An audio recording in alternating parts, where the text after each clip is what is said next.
अनंत नगरी नाम के एक गांव में रतन नाम का एक गरीब व्यक्ति अपने परिवार के साथ रहता था। रतन एक अध्यापक था। किसी वजह से उसकी नौकरी चली गई थी। तब से पढ़ा लिखा बुद्धिमान रतन मजदूरी करता है। रतन मजदूरी कर रहा है, लेकिन वो बाकी के हर काम साफ सफाई से करता है, चाहे कितनी भी मुश्किल हो या कुछ भी हो जाए।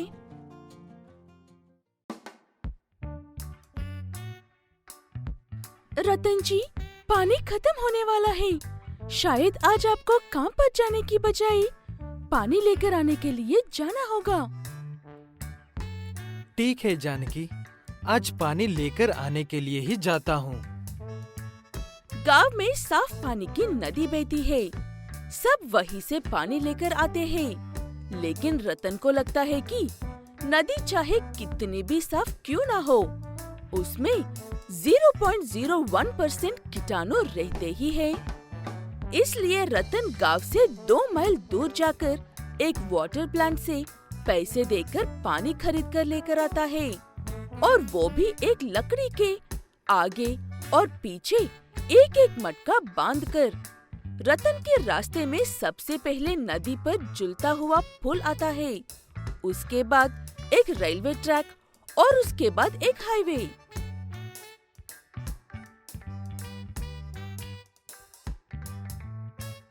अपना ख्याल रखना और यहाँ पर जैसी जिद करते हो वैसे सड़क पर मत करना। मुझे पैदल चलने वालों के नियम पता है जानकी, तुम चिंता मत करो, मुझे कोई दिक्कत नहीं होगी। ऐसे कहते हुए रतन वहाँ से चला जाता है, लेकिन जानकी की चिंता रतन की नहीं थी, रास्ते में रतन के आसपास से गुजरने वालों की थी। रतन अपने ज्ञान से अच्छे खासे इंसान का दिमाग खराब कर देता है। क्या कर रहे हो चाचा जी? पुल की रस्सियों क्यों खोल रहे हो? अब मैं उस पार कैसे जाऊंगा? इन्हें ज्यादा मजबूती से बांधने के लिए खोल रहा हूँ रतन। थोड़ा इंतजार कर लो, हो जाएगा बस। ऐसे वो व्यक्ति बहुत अच्छे से अपना काम करता है, लेकिन रतन को उसके काम पर बिल्कुल भी भरोसा नहीं था। मुझे आपके काम पर भरोसा नहीं है चाचा जी, इसीलिए आपको भी मेरे साथ पुल के उस पार तक चलना चाहिए। ऐसे कहते हुए रतन उस व्यक्ति को जबरदस्ती पुल के उस तरफ लेकर जाता है और वहाँ से आगे अकेला जाता है। कुछ दूर ट्रेन की पटरियों पर चलने के बाद रतन को पीछे से ट्रेन की आवाज आती है।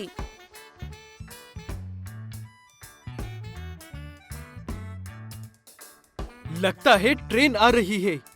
शुक्र है मेरे पास अपने साथ लाल रंग का कपड़ा लेकर आया हूँ। ऐसे कहते हुए रतन लाल कपड़ा दिखाकर ट्रेन को रोक देता है। जब ट्रेन का ड्राइवर रतन के पास आकर उससे ट्रेन को रोकने की वजह पूछता है, तब रतन कुछ देर के लिए तुम्हारी ट्रेन रुक सकती है, लेकिन मेरी यात्रा नहीं रुक सकती है। मेरे बच्चे घर पर प्यास बैठे कब पिताजी आएंगे और हमें 2 बूंद पानी पिलाएंगे कहकर इंतजार कर रहे हैं। तुम्हारी इस यात्रा में रुकावट डालने के लिए माफी चाहता हूँ दोस्त। ऐसे कहते हुए एक ट्रेन का ड्राइवर भी रतन की दुख भरी कहानी सुनकर पहले उसे जाने देता है, उसके बाद ही ट्रेन चलाता है। ऐसे बेचारा गरीब रतन अपने मटके लेकर मटकाते हुए हाईवे पर पहुंचता है और थककर सड़क के किनारे एक व्यक्ति के साथ बातें करते हुए बैठ जाता है। ऐसे में एक टूटी पुल और चलती की पटरियों पर से चलकर इतने दूर सिर्फ अपने परिवार के लिए जा रहा हूँ, और ये मैं हर हफ्ते में एक बार जरूर करता हूँ। तुम्हारे जैसे इंसान हर परिवार में होना चाहिए। आखिर में रतन शाम तक अपनी यात्रा खत्म करके अपने परिवार के लिए साफ पानी लेकर घर लौट ही आता है और शायद इसी महान आदत की वजह से गरीब रतन की नौकरी चली गई हुई थी।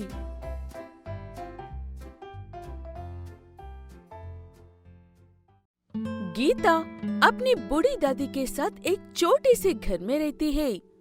जब गीता छोटी थी तभी उसके माँ बाप की मौत हो गई थी एक रोड एक्सीडेंट में।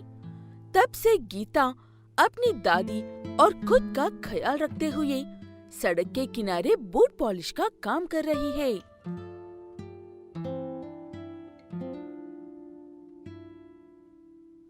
मेरी बात मानो और ये काम अब मत करो बेटा। तब तुम छोटी थी और अब बड़ी हो गई हो। जमाना बिल्कुल भी अच्छा नहीं है और मुझे तुम्हारी शादी भी तो करनी है ना। बस कुछ दिन और दादी, उसके बाद मुझे ये काम बिल्कुल भी करने की जरूरत नहीं पड़ेगी। कुछ दिनों बाद मेरे लिए काम करने के लिए ही 10 नौकर होंगे। ऐसे कहते हुए गीता हंसते हुए अपने बूट पॉलिश का सामान उठाकर काम पर चले जाती है और दिन भर तरह तरह की बातें सुनने के लिए और घमंडी लोगों का सामना करने के लिए खुद को तैयार करके बैठ जाती है। जरा मेरे जूते को पॉलिश कर दो लड़की, ये एकदम नई लगनी चाहिए। आज मेरा इंटरव्यू है। जी बिल्कुल। वैसे आप कौन सी नौकरी के लिए इंटरव्यू देने कर रहे हो? तुम्हें इंटरव्यू के बारे में क्या पता? जूते पॉलिश करने वाली गंवर लड़के। ऐसे कहते हुए सूरज अपने जूते पॉलिश करवाकर पैसे गीता के हाथ में दिए बिना नीचे फेंक कर चला जाता है। गीता को देखने वाले सभी लोग सूरज की तरह ही सोचते हैं और कुछ लोग बूट पॉलिश करवाने के बाद मैं इतना बड़ा आदमी हूँ, मैं ये हूँ, वो हूँ कहकर चले जाते हैं। और कुछ मूर्ख लोग 10 रुपए की जगह पर भी मोल भाव करते हैं।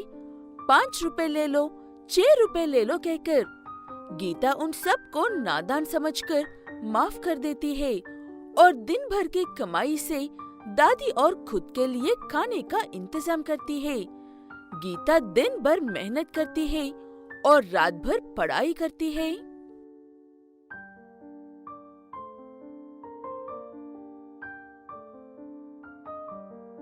तुम फिर से शुरू हो गई। बंद करो उन किताबों को और आकर पहले खाना खा लो बेटा।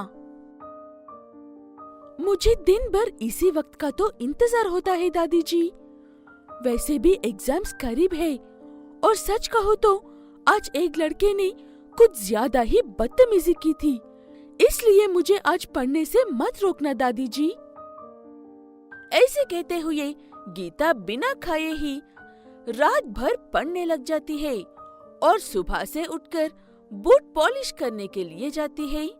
ऐसे दिन गुजारते जाते हैं और एक दिन जब गीता किसी कॉर्पोरेटर के बूट पॉलिश कर रही थी और वो ऐसे बदतमीजी कर रहा था।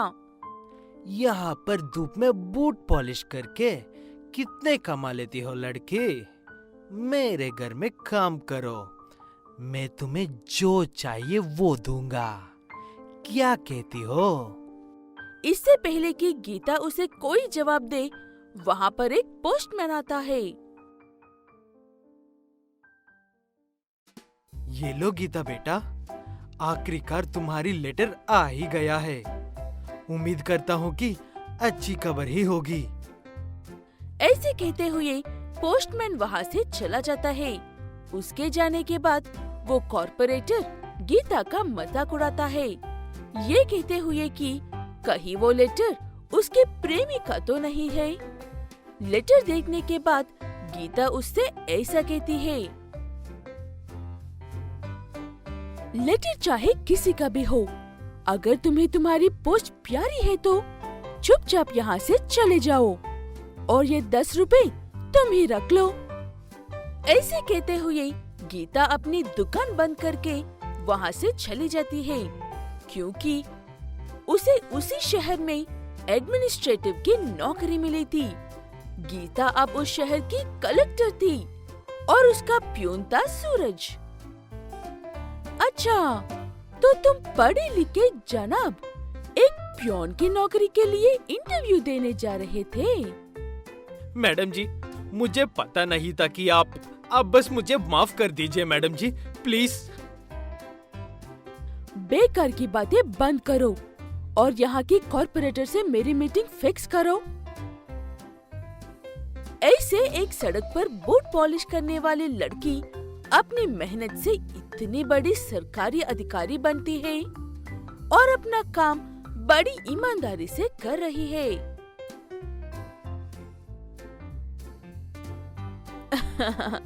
इसने आखिरकार अपने लिए नौकर इकट्ठा कर ही लिए हैं।